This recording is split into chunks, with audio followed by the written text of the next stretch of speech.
Assalamualaikum warahmatullahi wabarakatuh. Apa kabar semuanya? Baik-baik saja kan di rumah? Baik, anak soleh, hari ini kita lanjutkan pelajaran kemarin, yaitu SKI Sejarah Kebudayaan Islam bab 4. Kita lanjut ke subtema C. Setelah kemarin kita membahas tentang bagaimana Rasulullah itu hijrah ke Taif, lalu penyebab-penyebab hijrahnya itu seperti apa. Sekarang kita lanjutkan apa yang dapat kita pelajari dari sejarah Rasulullah pada bab kali ini. Kita buka di halaman 49. Di halaman 49 di yang C,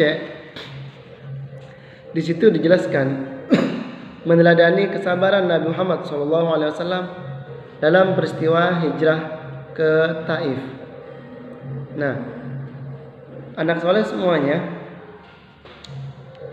di antara banyak pelajaran yang bisa kita ambil dari pelajaran bab kemarin tentang hijrah ke Taif, yang paling penting untuk kita teladani dari Rasulullah adalah sifat sabar beliau.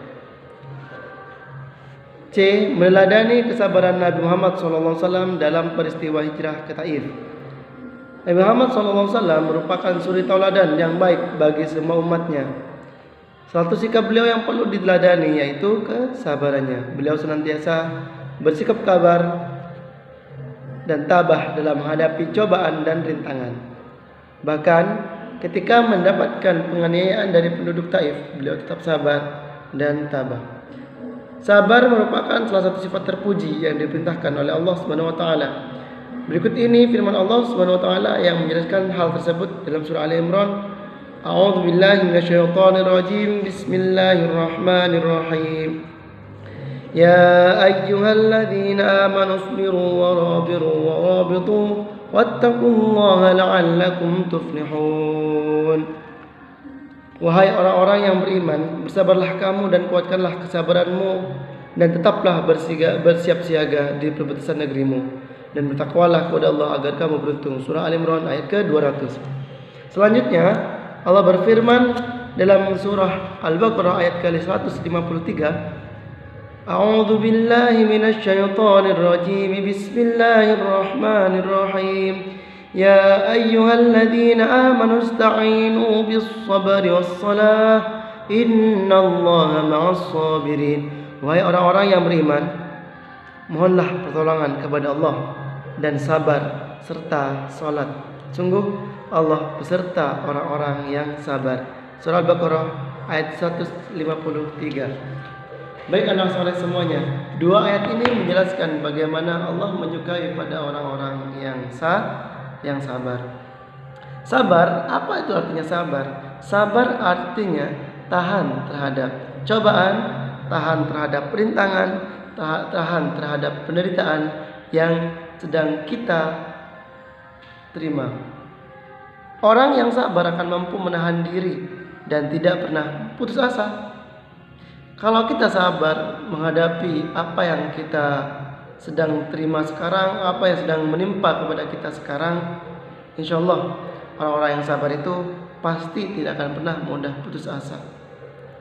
Karena ketika kita sedang mendapatkan ujian sedikit saja tapi kita tidak sabar, tidak dibarengi dengan rasa sabar, maka kita akan pada saat itu pula kita akan mudah merasakan putus asa. Contohnya, ketika kita ingin mengejar cita-cita kita, ketika kita sedang ingin mengejar apa yang kita inginkan, tetapi kita tidak sabar menghadapi ujian untuk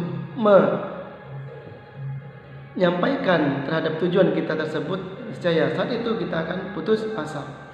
Kita bercita-cita ingin jadi pilot, kita bercita-cita ingin menjadi orang yang berbakti kepada negara, tapi kita tidak sabar untuk menerima ujian untuk sampai ke tujuan kita, maka di tengah jalan kita akan merasa putus asa. Ketika sedang menghadapi permasalahan, orang yang sabar tidak akan marah karena dia sabar. Suatu hari ketika dia tahu bahwa keinginannya tidak terwujud di tengah jalan, atau ketika tidak mungkin situasi dan kondisi dia sampai kepada tujuan tersebut, tapi dia sabar, maka dia tidak akan marah. Karena dia tahu sabar itu sangat disukai oleh Allah Subhanahu wa taala. Dia tahu sabar itu juga mendapatkan dan mendatangkan pahala yang sangat besar. Dia juga tidak akan melampiaskan ketidaksabarannya dengan perbuatan-perbuatan yang merugikan.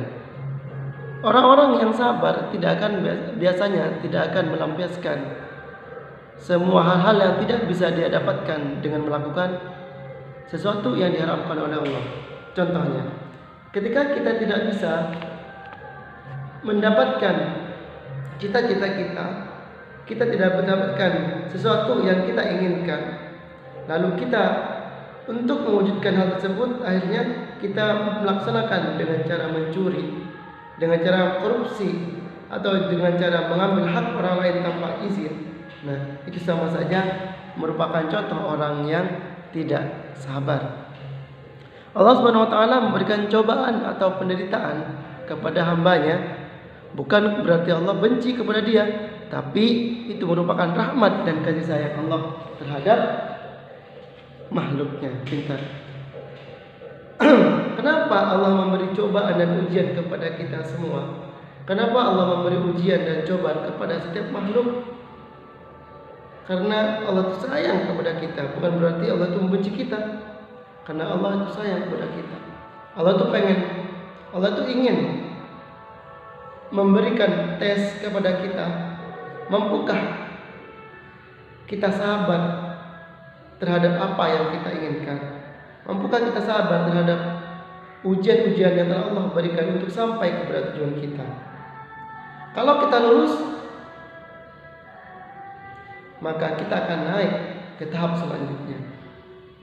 Contohnya, kalau kita ingin lulus sekolah, kalau kita ingin naik sekolah, maka di akhir tahun, di akhir pertengahan tahun, itu pasti ada yang namanya ujian tengah semester atau ujian akhir semester. Orang yang lulus di pertengahan semester atau lulus di akhir semester, saya dia akan naik kelas. Tapi kalau dia tidak bisa melaksanakan hal tersebut, maka dia tidak akan naik kelas. Sama seperti itu juga. Bersikap sabar merupakan suatu perbuatan yang amat berat. Namun apabila dilakukan dengan ikhlas dan tawakal, akan terasa ringan dan akan terasa mudah. Tapi kalau kita ikhlas, kita terima, insya Allah terasa mudah. Berikut ini contoh sikap sabar yang perlu dilakukan dalam kehidupan sehari-hari. Pertama, sabar tidak melakukan sesuatu yang berbentuk maksiat. Kita berhenti melawan atau berbuat buruk kepada orang lain. Kita berhenti untuk tidak sholat, kita berhenti untuk tidak ngaji. Mulai hari ini kita harus sabar ketika ngaji. Kita harus sabar menerima bagaimana ujian kita untuk melewati ujian yang telah Allah berikan kepada kita. Dua, sabar dalam menjalankan tugas atau kewajiban. Nah, ini ketika kita capek belajar, kita capek, walaupun sekolahnya tidak tetap muka seperti ini, kita harus tetap sabar. Sholat 5 waktu, mengerjakan tugas sekolah dan lain sebagainya, membantu orang tua. Kalau kita sabar, maka Allah memberi pahala kepada kita. Ketiga, sabar ketika mendapatkan cobaan. Nah, ini yang paling penting. Misalkan sabar ketika sakit, kadang kita mengeluh karena kita sakit, kita ya Allah kok sakit mulu. Itu contohnya tidak sabar. Tapi orang yang sabar itu orang yang menerima atas semua ujian dan cobaan yang telah Allah berikan kepada kita. Yang keempat, sabar dalam menghadapi kegagalan. Ketika kita tidak lulus, ketika kita sedang menjalankan hukuman, ketika kita tidak naik kelas, ketika kalah dalam pertandingan pun, perlombaan pun, itu orang ketika kita sabar, maka kita juga akan mendapatkan pahala. Yang kelima, sabar ketika bencana alam. Misalkan sabar ketika terkena banjir, tanah longsor, kebakaran dan sebagainya. Semoga semua anak-anak soleh di rumah, keluarga di rumah tidak terkena musibah yang seperti ini. Amin ya rabbal alamin. Baik, anak soleh semuanya, untuk materi dan materi kali ini cukup seperti itu. Tugas kali ini adalah berikan 2 contoh kesabaran kalian dalam sehari-hari. Contohnya, kalian sabar dalam sholat, sabar ketika sholat, terus kalian sabar ketika menjalankan tugas dari orang tua, sabar ketika kalian mendapatkan ujian dan cobaan dari Allah. Kalian fotokan contoh kesabaran kalian. Contohnya, ketika kalian sholat, kalian fotokan sholat, lalu kalian tulis sabar ketika sholat. Masing-masing anak 2 contoh kesabaran. Selesai, kirim ke bapak. Jangan lupa kasih nama dan nomor absen kalian. Kelas jangan lupa. Oke, cukup sekian pelajaran kali ini. Semoga bermanfaat buat kita semuanya. Wabillahi taufiq wal hidayah. Wassalamualaikum warahmatullahi wabarakatuh.